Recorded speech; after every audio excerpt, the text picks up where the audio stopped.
Hi to all of you out there. Welcome to this podcast, which is about words. I am Anil Anaya, back with a new episode. Good words are great company. You should add as many of them as possible each day. Today, it's different. I have a guest with me who will join us in this journey through life. I welcome Rtn Balaji. He's a dynamic individual with a rich background in service, leadership, and media. Rtn Balaji SY is a dedicated Rotarian, a seasoned media professional, and a leader committed to make a positive impact on society. He has been an achiever right from the beginning. He has been a NCC Republic Day Parade honor holder, a dynamic road tractor post that as a young man. He has got professional media expertise with multiple television media companies, and he continues to be a top consultant to many in this field across the media. Thank you, Anil. Just not the media, also into social media, because that's the trend, and it's an honor and a privilege to be a part of today's program. Great, Balaji. So, hoping that people get tuned in and they enjoy our parlay with words. So, before we both start, I also want to thank all our listeners for their gracious presence and this opportunity they're giving us. So, here we go. And like I shared earlier as a prep, it's always pertinent for me to know how words kind of affect people. And so I framed it in 3 questions, which I thought would kind of summarize my intent of what this podcast wants to achieve. So my first question to you is, do you find your calm and peace with philosophy thoughts? Yes, certainly. Philosophical thoughts are always a positive notations that keep coming to us in various forms. Those were the days when we used to go to satsangs. Mm-hmm. Those were the days that we used to go to kacheris or discourses by eminent personalities. Mm-hmm. And today we have brought it down to media, we have brought it down to YouTubes where people can go and listen to those and probably hear those. There is no language barrier. You can convert your language today. You can enjoy those philosophical thoughts the way you want to listen. But yes, will it bring calm? In this tensed world, it should. In this world of so much of commotions, it will. But it's only got to be if you're an active listener. Mm-hmm. The challenge that we have today is how active is the listening skill sets. Mm-hmm. And I think we need to give our insights towards that and perceive to become an active listener. See, one of those thoughts that I generally follow is early morning rituals. I would say get up at 3:34, freshen up yourself, sit at your comfort. I don't say that you need to be in a Padmasana or sit at your comfort. Have one chin mudra that's sufficient enough. While being that, you don't have to listen to any music. Just be for yourself. That is sufficient. That itself, you will be hearing so many. Mm-hmm. Your internal mind will start awakening you and make you realize of lot many inputs which can be channelized. People say plan your day. You can plan your day from there. And the calmness that you get at that particular point of time is something amazing. Your horizons open. Mm-hmm. And I recommend, I suggest, and I would love if we all can follow that. Wake up early, sit down for yourself. Even 10 minutes of that morning ritual is so powerful that will give you the energy for the entire day. So when you sit and when you're there in that calm, and obviously it's quiet and, there's no din at all. It's really quiet. Then what do you say to yourself? Or is there something that you have heard, like bringing it to peace and calm philosophy? Is there something that kind of comes to you as something which you heard a day before? Or do you you go and listen to something actively, if not at that point, any other point. So let's say morning is your time, is like your own me time. And then during the day, is there something that you decide for this day, this thought or this quote or something deep in your subconscious, your mind throws up and says, this is the order. See, subconscious mind, or right from my birth, right from my childhood, Sarve Jana Sukhino Bhavantu. Okay, so that is the guiding thought. Is the guiding thought that has always been there in me. Okay. And probably that's the reason why I've been in Rotaract and Rotary, where service Absolutely. above self comes in by a natural motion. But what I listen, see, if my mind is too disturbed, or if my previous night or previous day had been a lot of stress, and probably not had a good sleep too, I would probably take up the morning with a music. Okay. And the best music that I would love is a flute. Okay. But no words there. It's purely melody. Why flute? That is the most natural sound that could emit out from the nature. Because it's all about waves. Correct. And sound is also, words are also waves. Right. So that is the most natural, undisturbed waves that could come in. See, if you are listening to words, probably at that point of time, not any other time it will add value. Right. But at that Brahma Muhurta time, at that early morning, first, instead of listening to some other voice, listen to your own voice. Perfect. And listen to the nature's voice. Perfect. So the nature's voice is the best way is the flute. Okay. So that is why we see Krishna and the flute. Yes, and, absolutely. Yeah. So then, as the day starts, I mean, I've been an active in the kitchen. Right. So you enjoy. I enjoy cooking while I listen to a Purusukta or a Sri Sukta or a Vishnu Sahasranama. Okay. These are passive listening, but those words make a lot of impact. Okay. Right? But it is all passive. That 10 or 15 or 30 minutes that I sit for my meditation is my active listening my own self and listening the nature sound. Okay. So that's the combination which is there. So but that is the part of the philosophy which comes in, like leading thought. So that's an everyday thought kind of stuff which goes on. So then I come to the next. I think the next is already answered partly. Do they help you clear your mind and inspire you? I think the next ritual which you do is around that. Would you want to add on? I would like to add a few words on inspire you there. Right. See, it definitely clears your clutter. Okay. And the early morning ritual clears your clutter. Right. But you need to, say, once your box is empty or your vessel is empty, you need to fill those inspiring words, right? Yes. So that is where I said I become a passive listener, getting the inspirations from Sri Sukta, Purusukta and all those things. Right. But I tend to take a few insights from some spiritual leaders on my walk. Okay. The third exercise that I do in the morning rituals is go for a walk. So while I go on the walk, rather than hearing those horns and sounds of the world, vehicles, so I generally put on my earplugs there. Perfect. Okay. And I listen to some discourses. Okay. So those discourses, some of them for the knowledge purpose. Okay. Some of them for getting myself inspired. Okay. So let's take example of Bhagavad Gita Pravachana. Okay.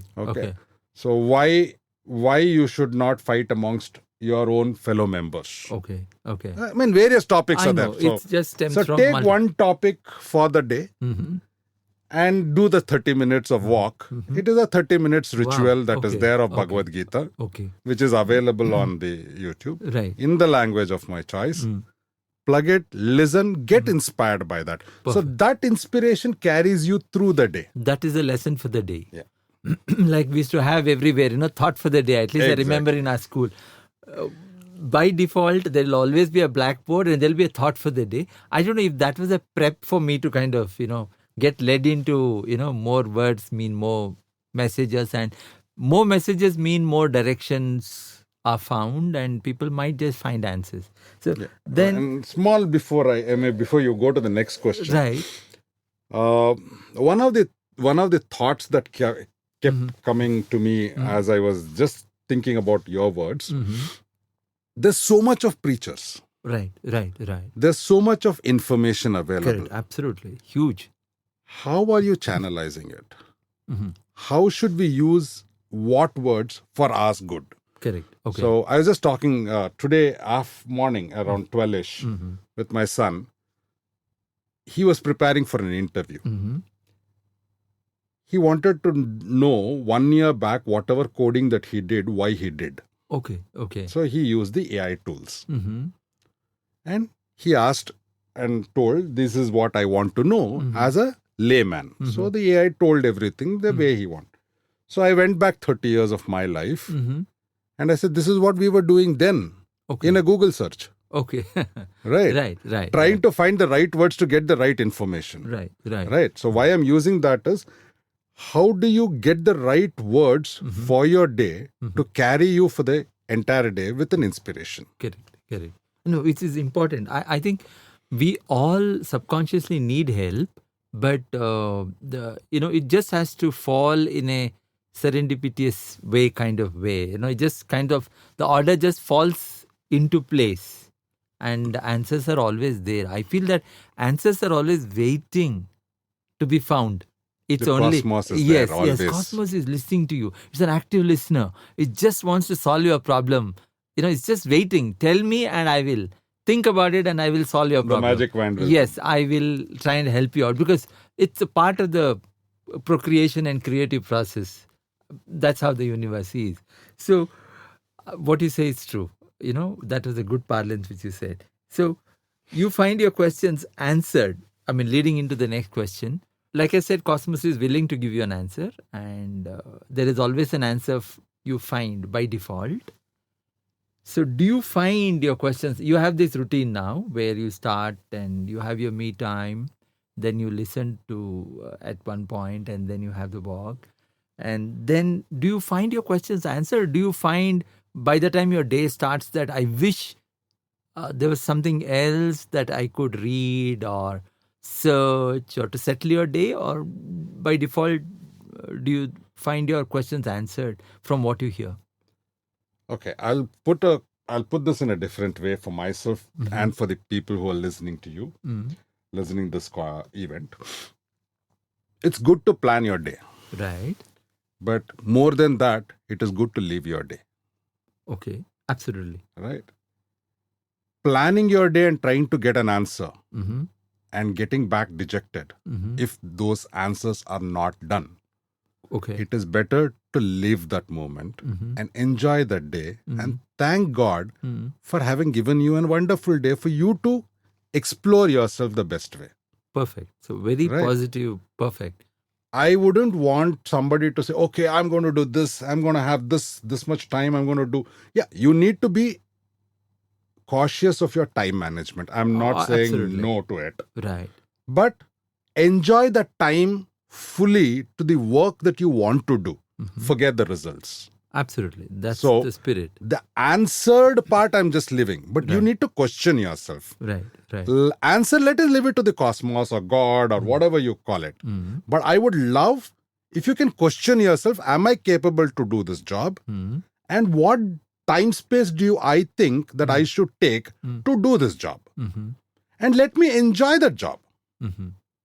Okay. If it is taking a few minutes that side, it's okay still. But if you are having that satisfaction for having done what you are supposed to do, let's say you planned 8 things and you were able to do only 4. Thank you very much. That should be the attitude which today in this stressed life, people are falling out. They are saying, oh, I was supposed to do this. I am not doing this. So thereby I'm not worthy enough. And thereby I want to do A, B, C, D in my life and end it up. So there's a mismatch of not partaking what has come your way. You are rather looking at a new route, you want a direction which you thought is preconceived by you is the right direction for you, which is most of the time, maybe not the path you're supposed to take. Then in that case, I just kind of deviate and ask, did you find any day like you said, the spirit is enjoy the day the way the day flows. Like we have this word flow these days, where you say go with the flow, and then the tide will take you, in that sense the term. But be prepared. I mean, you are aware, you are prepared, you are completely attentive, and then the day just flows. Even in that, can you just recall any time? I'm still trying to see, when I speak to people, the whole idea is get a conjecture. So I understood this routine, which is the regular routine, which is the way you build a calm, build a strength with the walk, listening to pravachanas, and then you go out with the mind which is flow, which is again a perfect positive outlook to say that anything is welcome, everything is welcome. I'm still going to enjoy the space which is provided, which is so perfect. But was there any time, not now, maybe younger days, because you are nowadays space where you put all the boxes together. You know which shelf which you open is supposed to show what, which drawer opens what. So I think you are at a very favorable space of life. And as a Rotarian, I think service before self, you have seen a lot of things where you have seen depravity, you have seen people needing genuine help, and you see that you are in a position where you are more blessed, and the outreach which you made possible, upliftment. So I think Rotary has given you more eyes than regular conventional people who do not get involved in social work. They only see one aspect of work. Here you're closely working with development, filling the boxes for others where it's empty. So I think that's a different. So your viewpoints will definitely be at a different level. But let's say we go back to maybe Rotractor days, or maybe when you started your career as a media professional.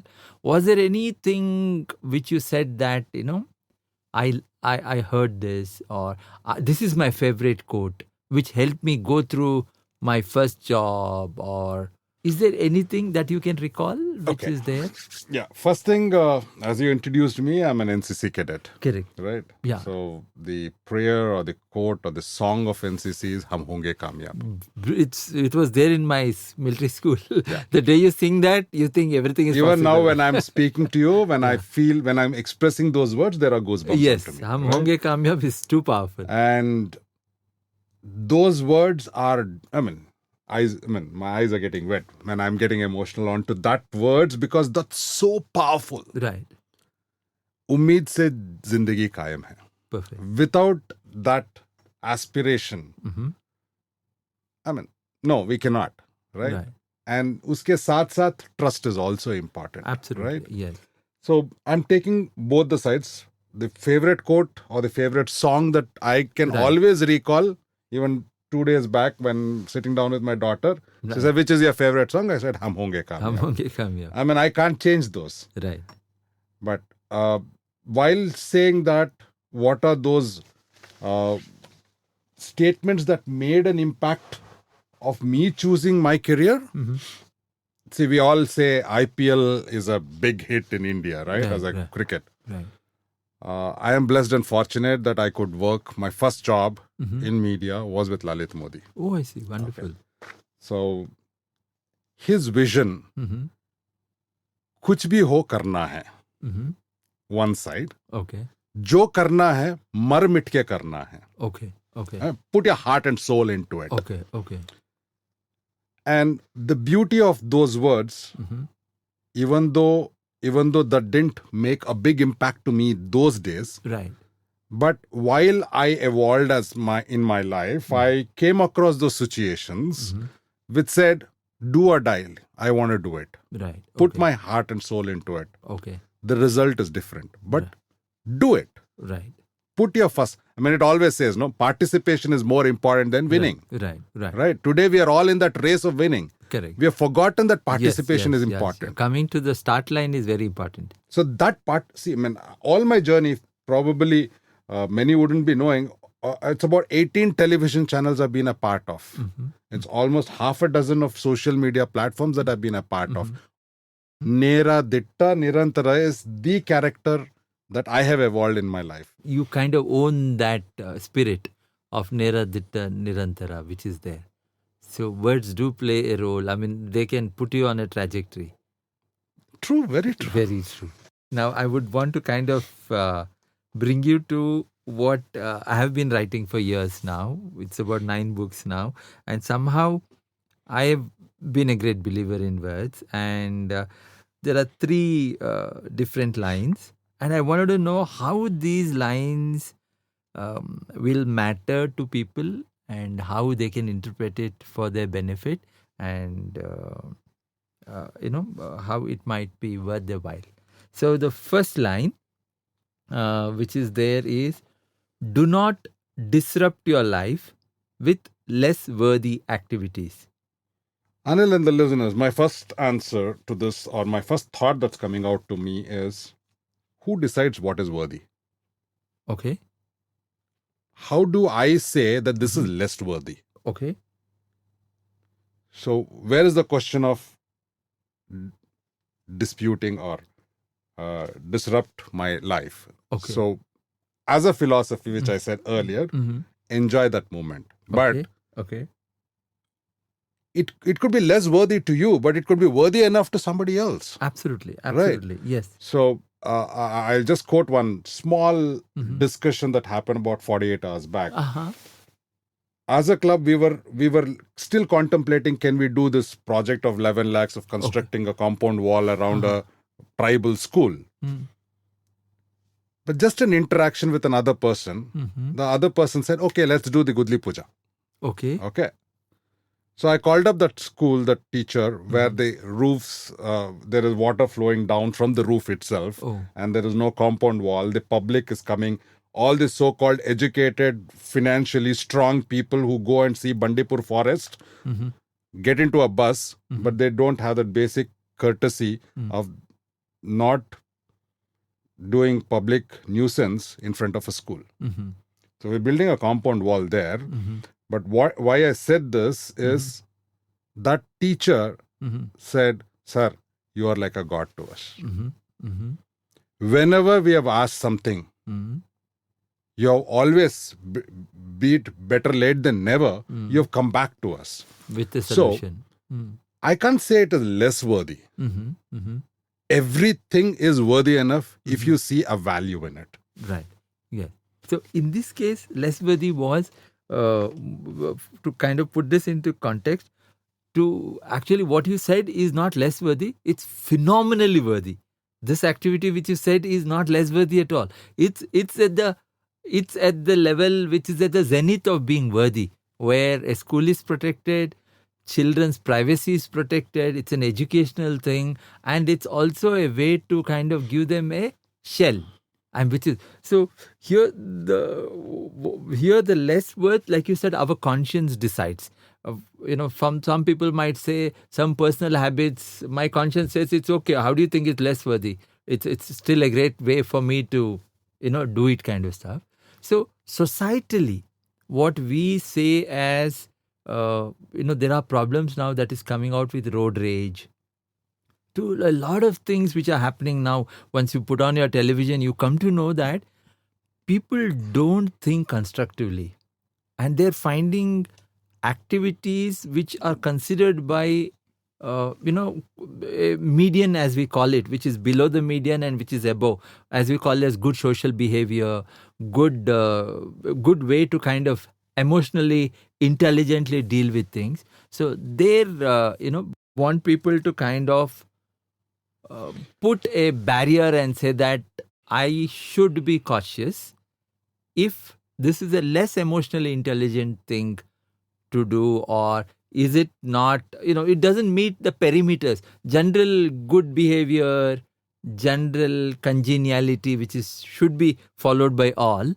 What I'm saying is there is a great fall sometimes in that, and sometimes you pick up some habits through initial activities, then it becomes habit. So that way you would think that there would be certain things which people should be aware of, or at least we should have a system where people say that, look, this might not be the rationale you should have when you pick up certain things.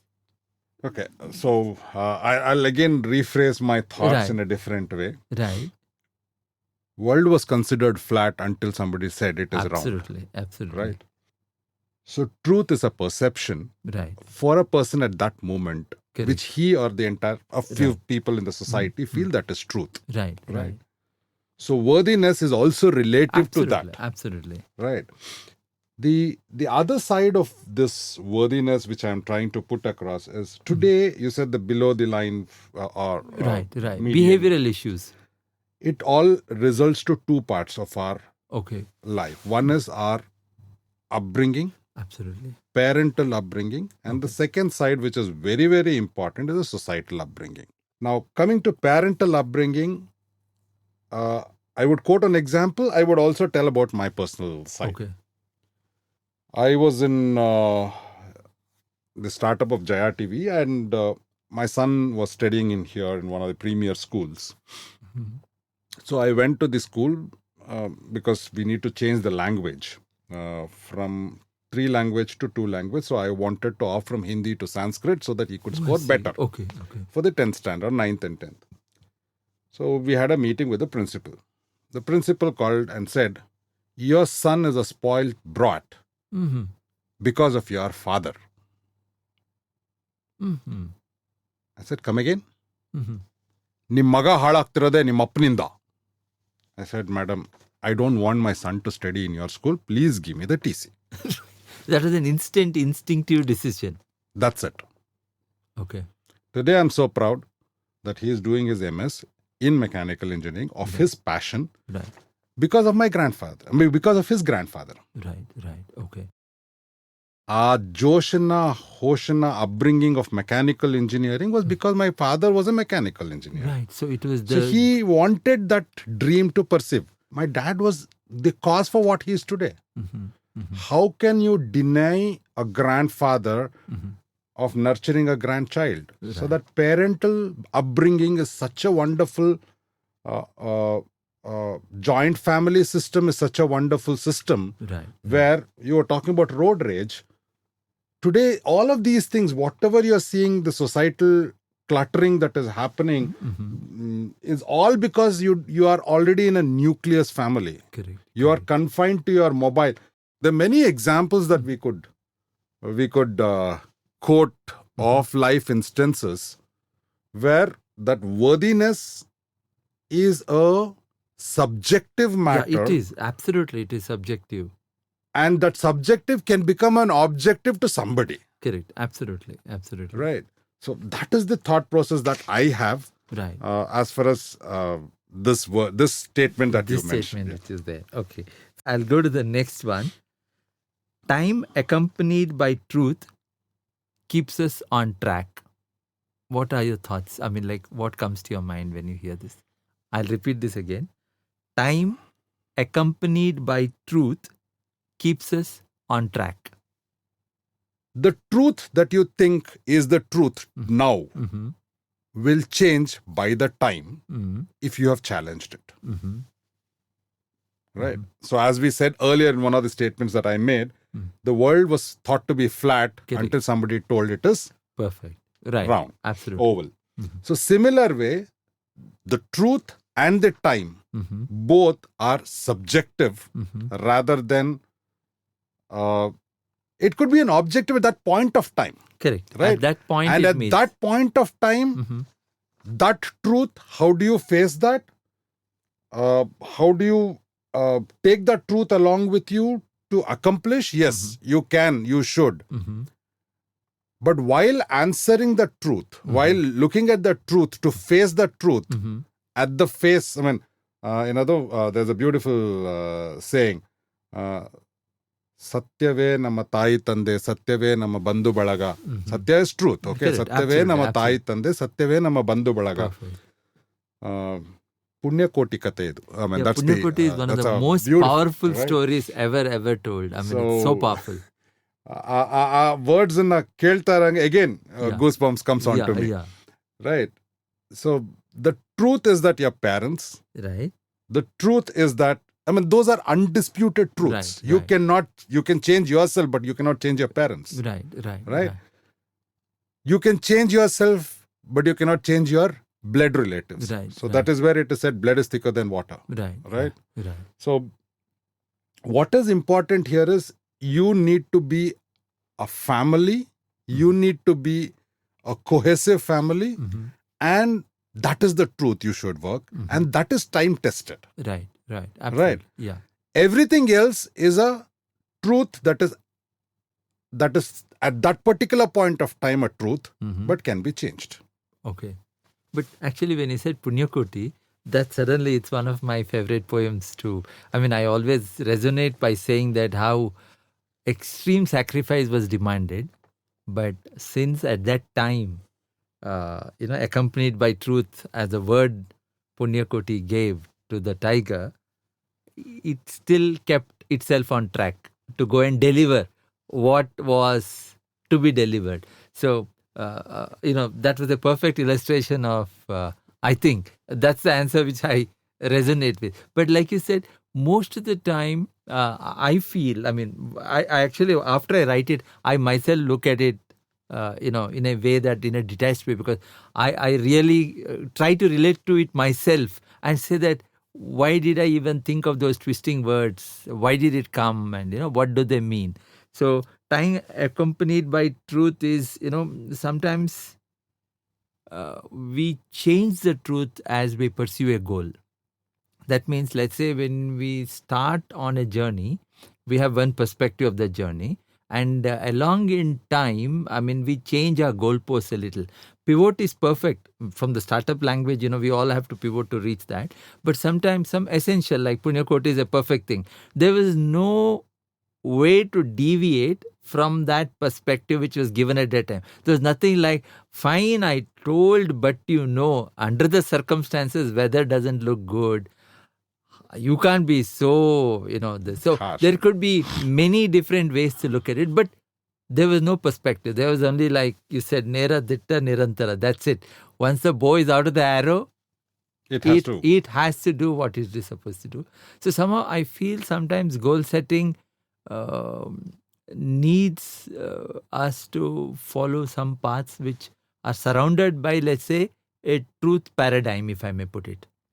It is still a path which needs to be followed. So somewhere I think it stemmed from that kind of a thought process. Like, all these are food for thought. See, I would, sorry, I'm interrupting you. Right. One part of since you use the word goal setting, Right. one part of the thought process in our goal setting should be adaptability. Yeah, absolutely. Right. Absolutely. Flexibility is So important. that flexibility of time Right. Absolutely. and perspective, Right. Right. if you have both as adaptable, Right. Right. then your goal is destined to reach. Absolutely. Right. Absolutely. So the first question that I ask in most places when I go for a Rotary Youth Leadership programs these are kids whom we talk who are less than 18 years. We say, are you in a position to take a decision for your career? Have you If decided? yes, then let's talk. Mm. Is your parents responsible for your career decision? Then I think you should learn here to convince your parents why you're choosing what you're choosing. Right. Absolutely. So important. So important. And how do you resource your gatherings Right. to convince your parents? Right. That is where your teachers are going to empower, Right. or people like us who come here to empower you. No, so true. Unless they roadmap it, Balaji, no amount of surrogate, somebody trying to adopt your journey is going to work. It has to come from within. I think that's something which all kids should be. When we were young, I recollect I was very start of my career, 93, 94. I worked with a company called Business to Business. My managing director was Raj Mohan. He said, let's all go and do an NLP training and a Silva mind control training. I said, okay, fine. We went, we had a discourse, a lecture, 3 days, 5 days, finished. Down the line, see why I said what I said at the start of the program, and which I'm trying to emphasize even now. Practice, practice, practice till it becomes a habit. Correct. Absolutely. people say, oh, today I've done this, so I am going to change the world. No, it's not going to happen. There's no magic wand. Cosmos is there to listen to you. Cosmos is there to give you that energy.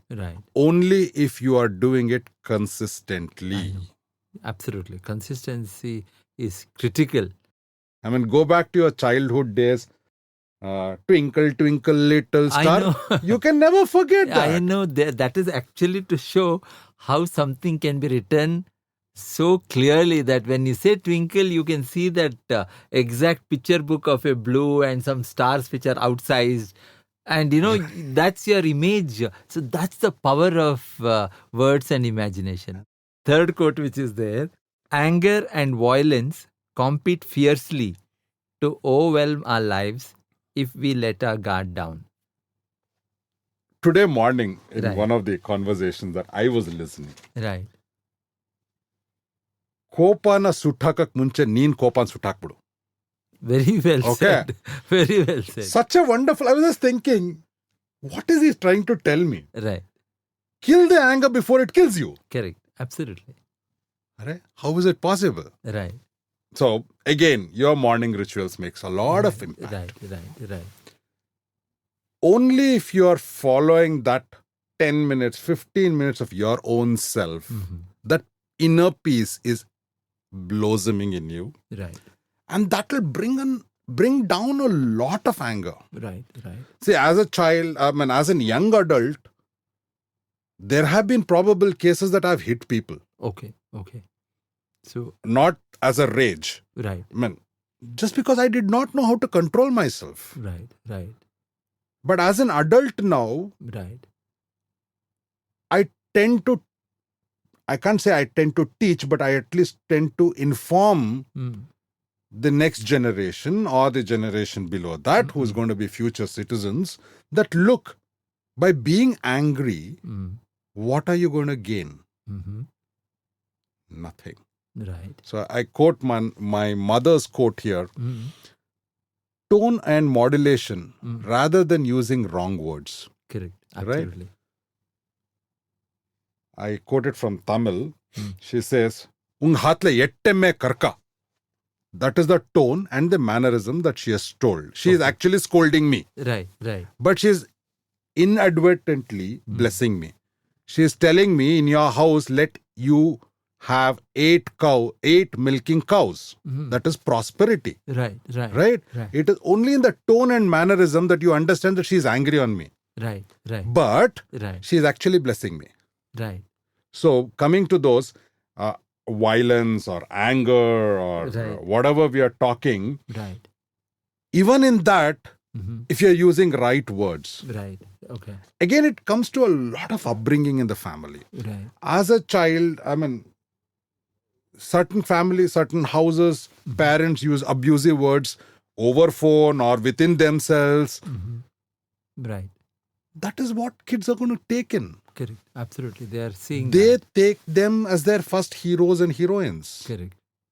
And if you are not, as parents, if we are not giving the right message, what are we trying to do? Correct. How are we building the society? No, absolutely. I think we somehow light the fire and then we blame all others, saying that, look, fire has now engulfed the whole house. But actually, it comes from lack of self-control. So, Taiye modala guru, right. Maneya modala degula. Correct. These are two words that Tayi Tande Ibbare Kanniye Kano Devaru. Correct. These are words that have been told. Right. You don't have to go in search of God to a temple. ಬೆಳಗ್ಗೆ ಎದ್ದ ತಕ್ಷಣ ಹೋಗಿ ನಿಮ್ಮ ತಂದೆ ತಾಯಿ ಕಾಲ್ ನಮಸ್ಕಾರ ಮಾಡ್ಬಿಟ್ಟು ಮಿಕ್ಕಿದ ಕೆಲಸ ಮಾಡ್ರಪ್ಪ. So it is unknowingly they are always going to bless you. Right. I'll give you again my own life story. I will never use a bad word. I will never use an abusive word. My patience levels are amazing. But that's not the same with my son. Okay. He will use, when he gets angry, I've seen him using abusive words. But not in front of me. He knows that I don't use, so I should not be using that. But I've seen him using it. No, it's a part of growing up. And then I think it's a But part. he might realize, I'm only saying, child, can you control that? Right. With that itself, you have already given a guided direction. And it is, I think, gone into the subconscious. It will come into active consciousness in time and say, and that's what I have seen, that once you give the path, over time, maybe not an instant change, but I've seen that children genuinely appreciate the parents' good advice. They take it well, and in time slowly start living that advice. They start really living that. That's the right spirit of good advice, well taken, and adopted slowly, and then they carry forward the message and put it down on the society. So I feel anything good told by parents and guided never goes wasted.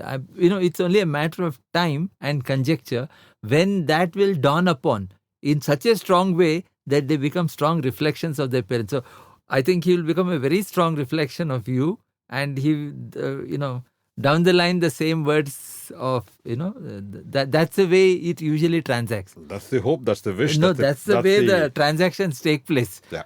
No, but the words that I wanted to say in between right, is from when you've been told right, to when you realize over a period of time. right, right, In that gap, right, right, if you have done an unpardonable mistake, right, right, right, what happens? right. That I Is agree. there a transformation possibility at that point of time? Right. Yes, there is a Right, possibility. Right. Yes, But will the society give you the opportunity? Maybe not. right, right. This is a challenge that a child or a young adult will have to face. Absolutely. You might do a mistake. Okay, Right, fine. Right. Parents might pardon you. Yes. Will the society pardon you? Right. So just before you take any decision Right. of a violent act or an Right. act of anger, Right. hold for a moment. Right. Will this be accepted by my parents? Right. This action of mine will be accepted by my parents? Or will I be given an opportunity again? Right. So here is where, Balaji, what I was coming to, and what I have, way back, one of the things which I believed was that maybe the complete ecosystem will have to voice the same thing. That means not only from the parents' point of view, from every point, the complete ecosystem. I mean, when you live in the society is the ecosystem. So I'm saying that the only way such corrections and, mostly in the right path might emerge, if there is a failing in any direction. Let's say there's a failing from home, or there's a failing in some other space, still the ecosystem should be able to hold you up, because the set of morals or the set of behavioral standards, certain things, if they are set in stone right from the beginning, like, you are a citizen of the earth, of this planet, and then if you are told, how do you address a tree, how do you address an animal, how are you supposed to address a parent, how are you supposed... So I feel that, like they say, laws of nature, which is universal laws of nature, I feel the ecosystem should also, so that, we don't say that only this party is liable for this outcome. So I feel if we can create a bigger resonation, more resonating effect. To sum up, like, you have a routine, and like I said, you are at a different, more at a higher space now, where you're seeing life, reflected upon it, and like I said, all your boxes are pretty well labeled and kept in terms of it. But do you feel that we need to create more? Like, one of the reasons I keep writing is that it might, even if it helps one person on one day, by default they open. I mean, people who have reviewed the books have said that certain things have helped them. So I always look for that, even if one day, one message has helped somebody open up a new possibility in their life, my job is done. So, it's a continuum in that sense of the term. But we all need stimuli. That's true, right? Very true, We very need true. stimuli. Apart from what we harbor within ourselves, and outside stimuli sometimes it's like out of the box, which you had not thought. That angle was never there for you to think. So I'm hoping to make that kind of connects where knowingly, unknowingly, what you read, if it's good and if it's productive and if it's not too straightforward, I write in a twisting words, find true meaning. So if the words are aligned by default in a way that they look easy to understand, but it takes a little time for you to really understand what does this quote mean. It's not as straightforward, which I also believe cognitively helps people settle down with that idea. 2 or 3 times they read and they think, and then it helps them settle down better. So that's the journey. So thank you for your time, Rtn Balaji. I mean, it's fantastic. But I want to, last part was a lot of challenges which we are facing in terms of climate change, and a lot of awareness from United Nations point of view also is happening. It's like one world, one planet. There is no planet B kind of stuff. But we are getting a lot of information which is there on how it's going to affect us. Pandemic is something which we all went through, to suddenly you see cloud bursts, etc. A lot of messaging also is happening around it. So just a random thing, all that fear factor, anxiety building stuff is happening. Every day it's like, push for the worst might happen. So they're just random. What do you think? How do you control anxiety? Do you think still way of putting some good words out there, even in the communication of what is communicated, that's important. You can't just create fear and anxiety every day. So some kind of positive approaches might help people deal better with the challenges it's coming across. See, climate change is imminent. Accepting the fact is important. Right.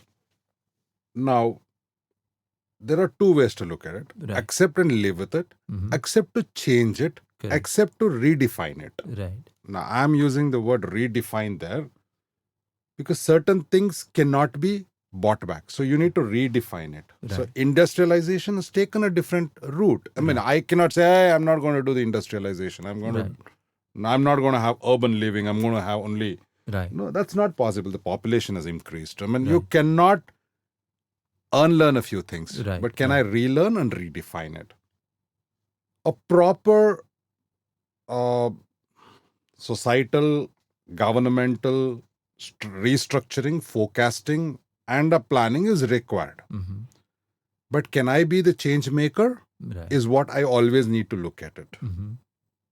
Today, we are all hungry for cash, or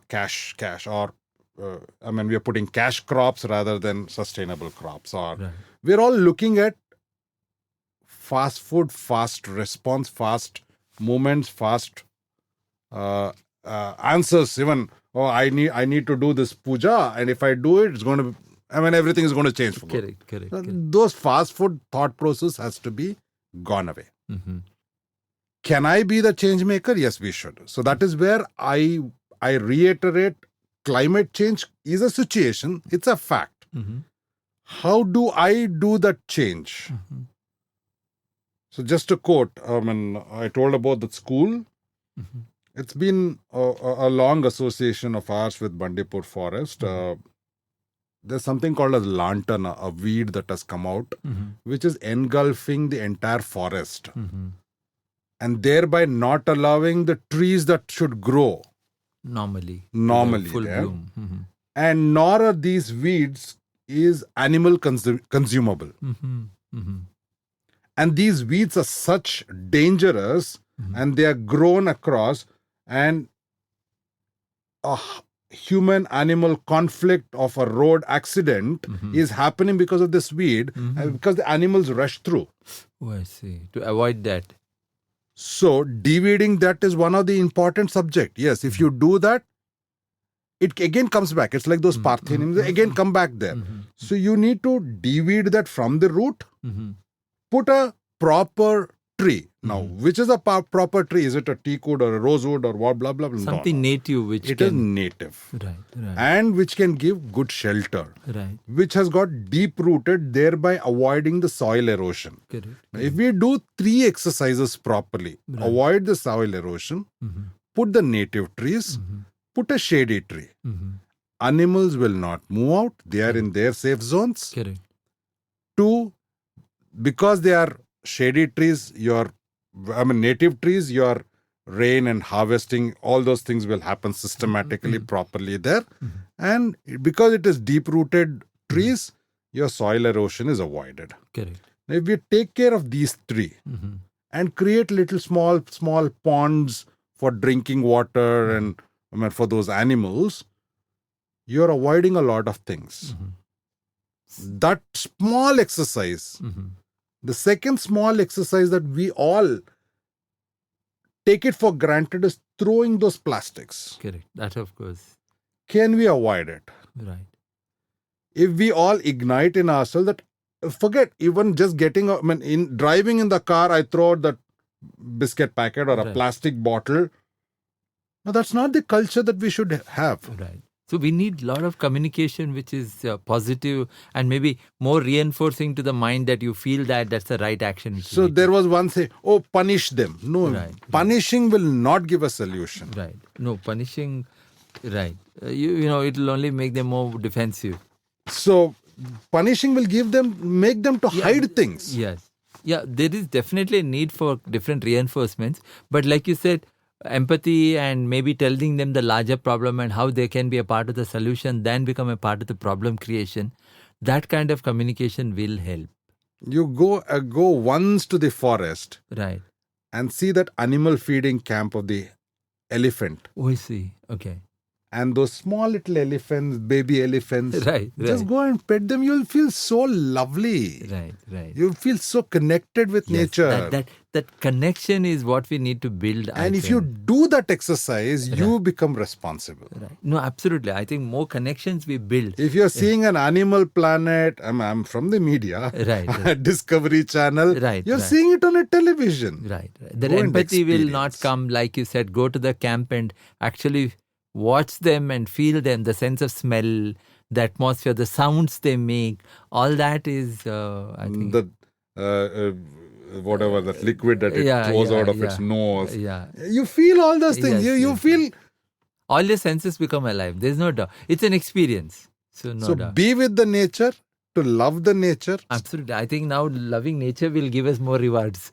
Also in time to come. More than rewards, I would say... it's an essential part of our living. It's an essential part of our dharma, I would say, part of your action which is required. To kind of conclude, I believe that a lot of good communication with the right words and appropriate outcomes can be expected. So here I think I'll end this episode, this conversation. And thank you, Rtn Balaji, for your time. And it was great to have this conversation with you. Thank you so much for this. It has been quite enlightening for me. So I'll sum up this podcast now. And to all of you out there, hope this conversation would have given you words that might help you open up your minds and strengthen your journey each day as you work towards finding peace, love, and joy in your life. I just want to have Rtn Balaji also say anything which you would want to just say, 1 or 2 words. Before I thank and say goodbye for today's podcast, I just would like to add a few things. You've seen the child as a small baby. It is so lovable. It is so pampering, enticing. So is with small puppies and dogs and cats. It is the reverse of the cycle in the elders. Right. So when an elderly person has crossed that 70s, 80s or above 80s, they again go back in their cycle to become a child. Right. If you know to manage them, you are ready to manage the world. I think very well said. And I think one of the most important areas where empathy is most required is when you start understanding the needs of an elderly person and not equate them at your age, at your time, and at your pace and at your convenience, which is most of the time we think from our scheduling purpose and convenience, but not from there. So that is an extremely valuable lesson, and most important lesson, like you said, it's just second childhood for them. And for you to understand it's a second childhood is the dawn which is required, no doubt. Thank you for that message. And I'll then conclude by saying the usual few things which I want to share. Remember to believe in words. They have a force and power strong enough to change destinies. Words can give you courage to overcome the gusty winds. Words can give you the strength to swim the rising tides. Words can help you celebrate the power of human kindness. Words can help you fulfill your dream for a better world. We'll be happy if you could share this podcast with others too. And do come back for the next episode. Till we meet again, bye. Bye.